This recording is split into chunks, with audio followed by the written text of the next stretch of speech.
Start कर रहे हैं वस्तुनिष्ठ प्रश्न। एक बार फिर और बता दूं कि अगर वस्तुनिष्ठ प्रश्न स्टार्ट करने से पहले जो हमने जो चैप्टर पढ़ा है उसको बहुत अच्छे से गहनता से आपको पहले पढ़ना है और पूरी तरीके से प्रॉपर कॉन्सेप्ट समझना है। जो न्यूमेरिकल हमने की है उसको समझना है, क्वेश्चन की उसको समझना है। उसके बाद में हमने जो यहाँ पर की पॉइंट बताया, की पॉइंट पर जो हमने डिस्कशन किया था अभी जस्ट, उसको समझना है। अगर कोई पॉइंट में अगर कंफ्यूजन है तो उस वीडियो को आप फिर से देखिए, फिर उसके बाद में वस्तुनिष्ठ प्रश्न को स्टार्ट करना है। अच्छा, वस्तुनिष्ठ प्रश्न जब हमारे कंप्लीट हो जाते हैं उसके बाद में एक बार आपको फिर से उसको फास्ट देखना है कि हमसे कितने क्वेश्चन बन रहे हैं। तो हम चलो स्टार्ट करते हैं वस्तुनिष्ठ प्रश्न। और वस्तुनिष्ठ प्रश्न का क्वेश्चन नंबर 1 देखते हैं हम।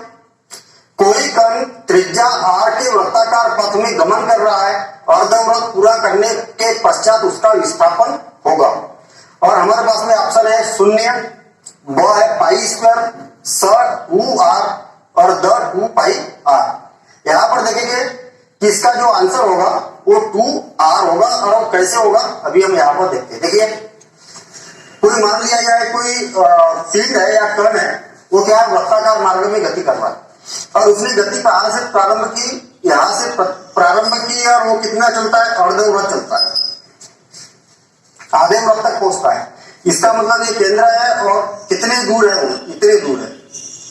क्या है, वृत्त की त्रिज्या r है तो ये r और ये भी r। विस्थापन कितना हुआ उसका, यहां से लेके यहां तक हुआ, मतलब विस्थापन अगर बोला जाए तो 2r। इकाई क्या रहेगी इसकी, मीटर अगर दी है तो, ठीक है। अगर यहाँ पर यह भी पूछा जा सकता है कि इसकी इकाई क्या होगी, तो इसकी इकाई क्या होगी, मीटर होगी, क्योंकि विस्थापन और दूरी की इकाई क्या होती है, मीटर होती है। क्लियर। याद रहे कि कण ने यहां से चलना शुरू किया और वो यहां से गया यहां तक गया, तो ये वाली दूरी अगर बोला जाता तो ये वाली दूरी ये वाली होती। और दूरी क्या होती, पूरे वृत्त की परिधि कितनी होती है, 2πr। तो आधा वृत्त चला, ये आधा वृत्त चला तो 2 से भाग देंगे, 2 से 2 कैंसिल और πr। यदि हमसे इसी क्वेश्चन में अगर हमसे बोला जाता है कि दूरी कितनी तय की, तो हम बोलते πr मीटर दूरी तय की।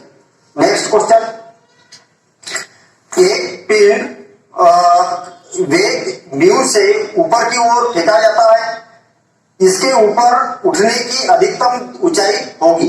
और इसके ऑप्शन है हमारे पास में, और mu divided by g, mu square by 2g, mu square by g और mu divided by 2g। Question को सॉल्व करके देखना पड़ेगा। और सॉल्व करेंगे तो यहाँ पर अगर हम देखेंगे कि जिस कण को ऊपर की ओर फेंका गया है, इतना ध्यान देना इधर, बल्कि ये वाला न्यूमेरिकल हम अध्याय में पढ़ चुके हैं, इससे रिलेटेड हमने 2-3 न्यूमेरिकल किए, ठीक है। अभी यहाँ पर देखेंगे कि किसी फील्ड को नीचे से ऊपर की ओर फेंका जाता है, और किस वेग से फेंका जाता है, प्रारंभिक वेग कितना है, इसका म्यू है।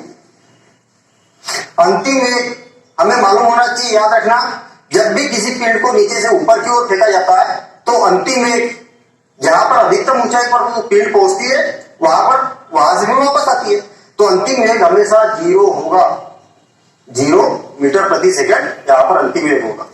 अगर ऊंचाई को h माने, ऊंचाई को h माने या तो फिर यस माने, ठीक है, यस भी मान सकते हैं या तो फिर h भी मान सकते हैं। यस मतलब तय की गई दूरी और h मतलब ऊंचाई। तो यह भी हो गया, हमें प्रारंभिक वेग भी मालूम है, अंतिम वेग भी मालूम है। तो फार्मूला कौन सा लगेगा, 2as is equal to v square minus u square. अब जब नीचे से वस्तु ऊपर की ओर जा रही है तो क्या होगा, त्वरित गति होगी, मंदन होगा उसका, और मंदन होगा, त्वरण जो होगा, त्वरण बराबर से होगा -a होगा।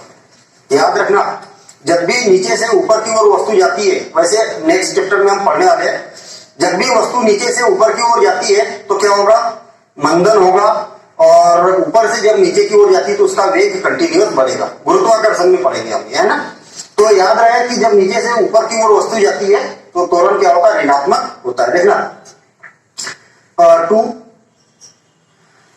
यहां पर जी की बात की है हमारे पास में, यहाँ पर जो ऑब्जेक्टिव है वो जी की बात की है, तो त्वरण को जी से प्रदर्शित किया जाता तो -g, यस की जगह h हो गया ऊंचाई, अंतिम वेग 0 हो गया, माइनस प्रारंभिक वेग कितना है, म्यू स्क्वायर। और इसको अगर सॉल्व करेंगे तो -2gh is equal to -u²। Minus से माइनस कैंसिल और h इज इक्वल टू क्या हो जाएगा, u² डिवाइडेड बाय 2g। हमारा ऑप्शन कौन सा है, करेक्ट ऑप्शन ब होगा, μ² divided by 2g। Question number 3, किसी गतिमान पिंड के लिए विस्थापन तथा दूरी का आंकिक अनुपात क्या होता है। और हमारे पास में ऑप्शन है सदैव 1 से कम, सदैव 1 से के बराबर, है सदैव 1 से अधिक, 1 के बराबर अथवा कम। आप थोड़ा गेस करिए कि क्या होना चाहिए, ठीक है, फिर उसके बाद में हम यहां पर उसको समझने वाले हैं। अभी यहां पर क्या है, दूरी और विस्थापन की बात की है। बहुत मजेदार क्वेश्चन है ये। हमें मालूम है कि जो दूरी होती है और विस्थापन होता है, दूरी और विस्थापन का संबंध क्या रहता है। या तो दूरी और विस्थापन बराबर हो सकता है। कब होता है बराबर, जब सीधी रोड पे गाड़ी चलती रहती ना, तो दूरी और विस्थापन प्रारंभिक स्थिति अंतिम स्थिति में अंतर और तय की गई दूरी बराबर ही होगी।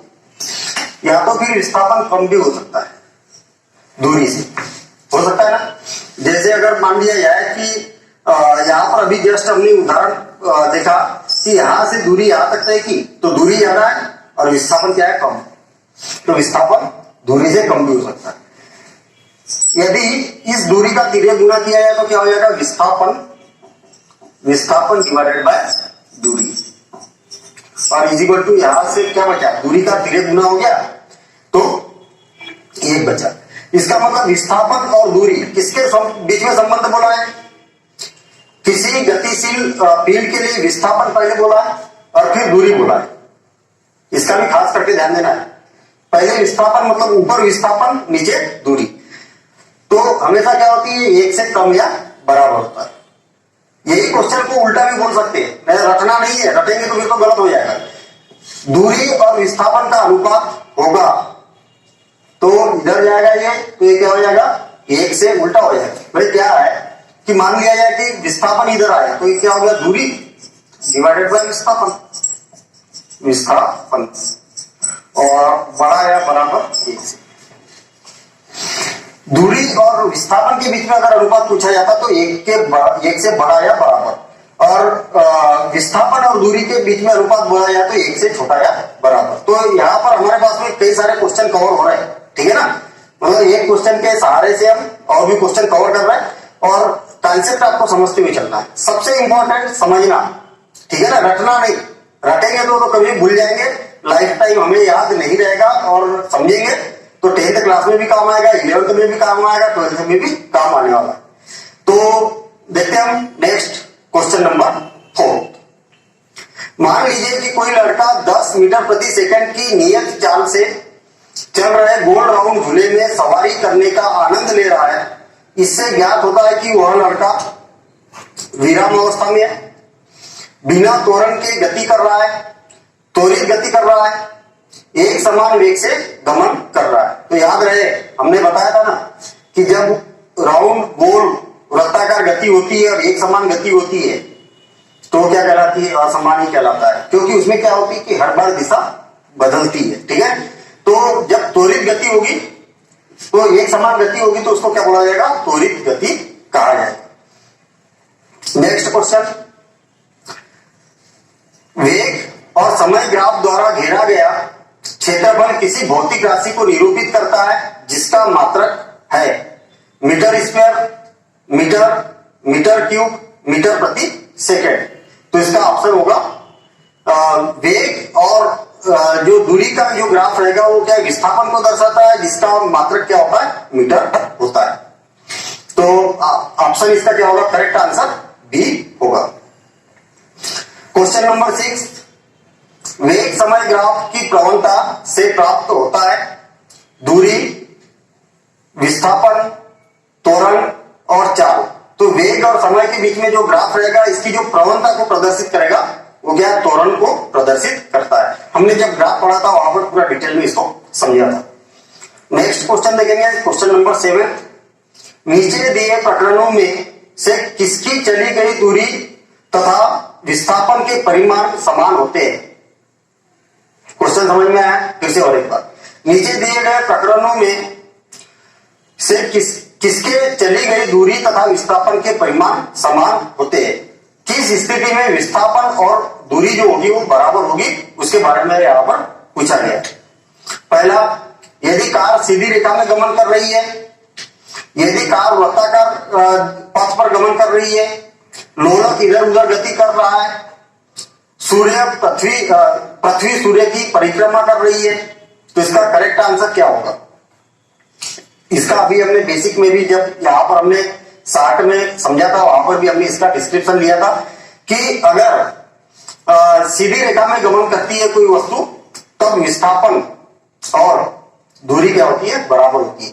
इसका करेक्ट आंसर होगा। अब देखते हैं हम नेक्स्ट क्वेश्चन, क्वेश्चन नंबर 8। वेग परिवर्तन की दर को कहते हैं। ऑप्शन है आवेग, संवेग, त्वरण और चाल। तो इसको त्वरण बोला जाता है। वेग की त्वरण की परिभाषा है, वेग में परिवर्तन की दर को त्वरण कहते हैं। ठीक है, तो त्वरण की डायरेक्ट परिभाषा में ही ऑब्जेक्टिव छुपा हुआ है। तो इसका करेक्ट आंसर 100 होगा, त्वरण। Next question, question number 9। जब वस्तु समान समय अंतरालों में समान दूरी तय करती है तो उसकी गति होती है। समान समय अंतराल में समान दूरी तय करती है तो उसकी गति होती है। Question clear? अब देखते हैं इसके ऑप्शन।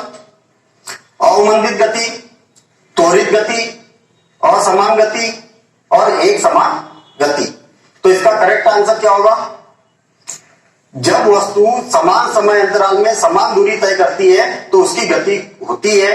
कैसी होती है? एक समान गति होती है। बेसिक में अभी हमने समझाया। ठीक है, हमने यहाँ पर बनाया था कि प्रत्येक समय अंतराल में, प्रत्येक सेकंड में उसकी द्वारा तय की गई कितनी है? समान है, तो क्या होगी? एक समान गति कहलाएगी। क्वेश्चन नंबर 10 देखते हैं हम। निम्नलिखित में से सदिश राशि है। देखना आप, सदिश और अदिश की बात आई है। सदिश राशि कौन सी राशि है? हम समझ चुके हैं अभी। जो इस चैप्टर में जो पूछा जाएगा वो पूछा जाएगा दूरी, विस्थापन, वेग, त्वरण और ये क्या है, इसके बारे में पूछा जाएगा। तो हम समझ चुके हैं। देखते हैं हम इसके ऑप्शन क्या है।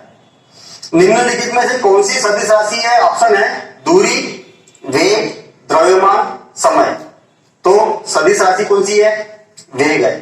दूरी अदिश राशि है, द्रव्यमान अदिश राशि है, समय अदिश राशि है। बाकी दूरी वेग क्या है? इसका सदिश राशि। करेक्ट आंसर ब होगा। Question number 11। निम्नलिखित में से कौन अदिश राशि है? अब अदिश राशि पूछा है हमें, याद रखना सदिश और अदिश। ठीक है, अब पूछा जा रहा हमें अदिश राशि। इसके ऑप्शन है विस्थापन, त्वरण, बल और दूरी। तो दूरी अदिश राशि है, विस्थापन सदिश राशि है, त्वरण सदिश राशि है और बल हम आगे के चैप्टर में पढ़ेंगे, वो भी एक क्या है? सदिश राशि होती है। तो करेक्ट आंसर दूरी क्या होगी? अदिश राशि होगी। अब देखते हैं हम नेक्स्ट क्वेश्चन, क्वेश्चन नंबर 12। विस्थापन का मात्रक है।